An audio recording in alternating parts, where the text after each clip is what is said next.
Não seria uma loucura se o responsável pelo seu país fosse infame? Não famoso, infame. Como um tipo assassino, malvado e completamente egocêntrico. Bem, Nero, imperador de Roma em 64 d.C., era tão infame quanto parece.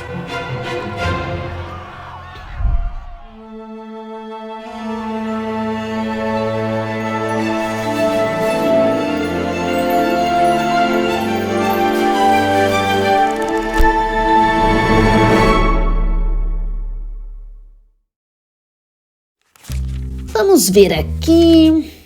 Mãe envenena padrasto? Confere. Matar a mãe? Confere. Matar a esposa e casar com a minha irmã? Confere. Iniciar o grande incêndio em Roma para abrir espaço para um novo palácio? E depois culpar os cristãos pelo desastre. O que você está lendo, chefe? Nada, mas inicia a Ordem 66B. Muitos historiadores pensam que Nero incendiou 2/3 de Roma apenas para dar lugar ao seu novo palácio chique. De qualquer forma, ele culpou os cristãos por esse incêndio e iniciou uma era de perseguição terrível. E até colocou Pedro e Paulo na prisão, com planos de matá-los cruelmente. Nero joga Paulo e outros líderes da igreja em uma prisão escura e úmida. É claro que Paulo era inocente, mas o povo romano começa a acreditar que talvez os cristãos sejam uma ameaça para a sociedade. E mesmo que alguns pensassem que Nero era louco, as perseguições continuaram. Esses cristãos são tão estranhos, chatos e malucos. Eles preferem adorar seu Deus chato e perdoar seus inimigos, ao invés de festejar com rituais pagãos épicos. Na prisão, Paulo escreve suas últimas cartas, dando instruções finais e amorosas aos missionários e líderes da igreja. Suas mensagens a Timóteo, agora servindo como bispo de Éfeso, e a Tito, bispo de Creta, são chamados de epístolas pastorais. Pastoral, que significa pastorar o rebanho.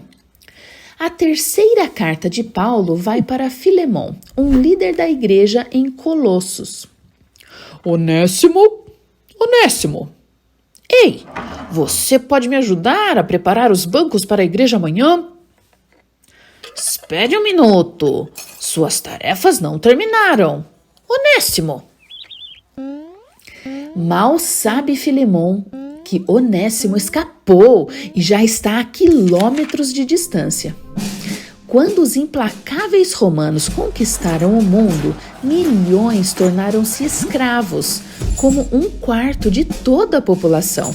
E por mais horrível que isso seja e tenha sido, naquela época era legal e muito comum.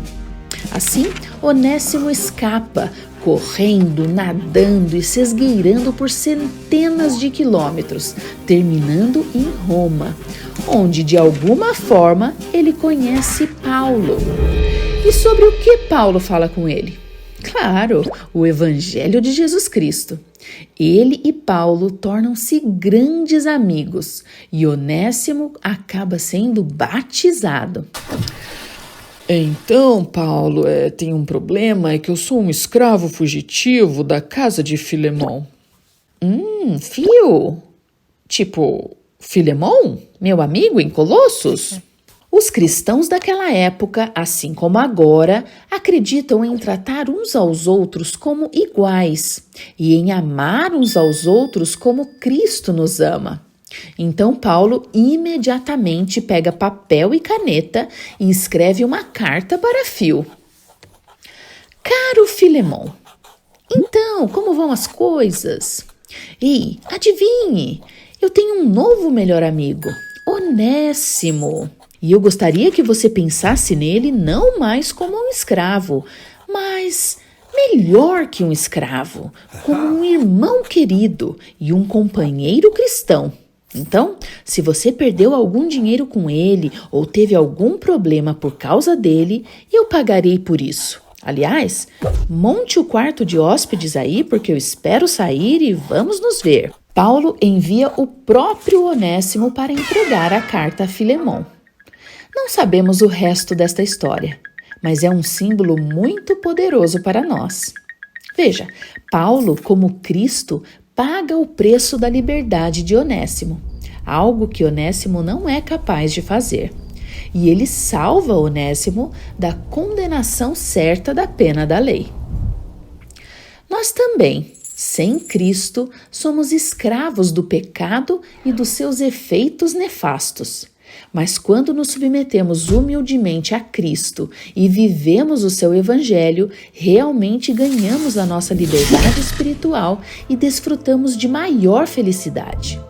E o melhor de tudo, como a carta de recomendação de Paulo, o próprio Jesus Cristo nos recomenda ao nosso Pai Celestial. Essa é uma recomendação preciosa. Nessas primeiras cartas a Timóteo e Tito, Paulo dá muitas instruções e lembretes finais aos santos e líderes. Atenção! Na verdade, Paulo os chama e a nós de companheiros soldados em Cristo. Mas sua carta é super legal e fortalecedora. E, na verdade, é sobre ser gentil e fortalecedor. Portanto, é o campo de treinamento mais positivo de todos os tempos para os líderes da igreja.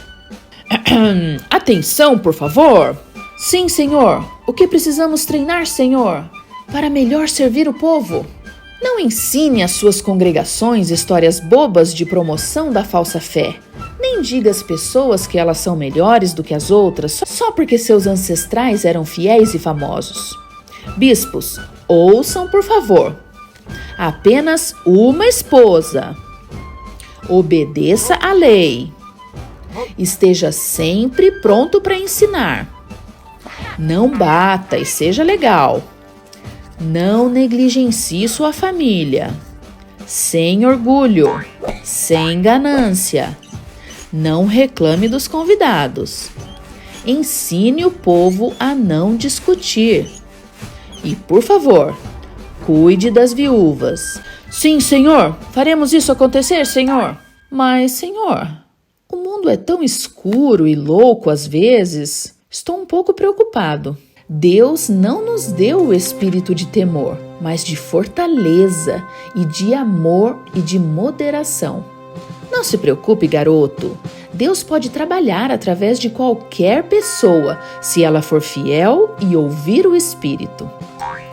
Mesmo que Paulo seja um incrível sargento, advogado, professor, missionário, apóstolo e fabricante de tendas, sim, curiosidade, ele ganhava a vida fazendo tendas.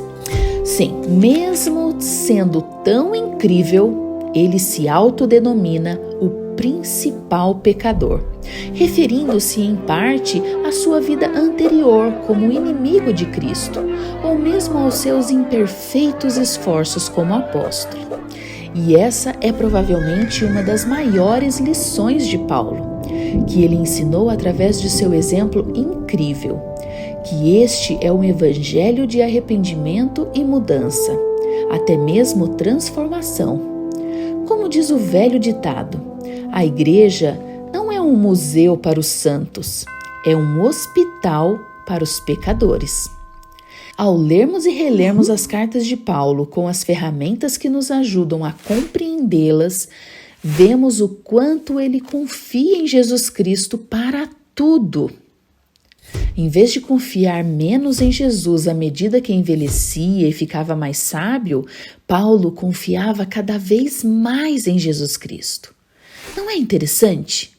Quanto mais sabemos sobre o Salvador, mais precisamos dele. E mais um conselho: ore pelos líderes do seu país. É sério isso? Até o malvado Nero? Sim, até o malvado Nero. Talvez quanto piores estiverem, mais orações precisarão. Mas triste e triunfantemente, Tanto Paulo como Pedro são executados durante o reinado de terror de Nero. Segundo Timóteo, é provavelmente a última carta de Paulo. E depois de pedir sua velha e confiável capa para mantê-lo aquecido na prisão e ainda trabalhando arduamente, ele solicita alguns livros e papéis. Em seu belo e final testemunho, ele sabe que pela graça de Jesus Cristo, a felicidade eterna o aguarda.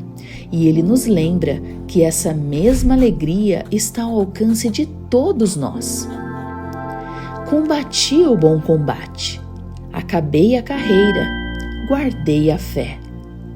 Desde agora a coroa da justiça me está guardada, a qual o Senhor, justo juiz, me dará naquele dia, e não somente a mim, mas também a todos os que amarem a sua vinda.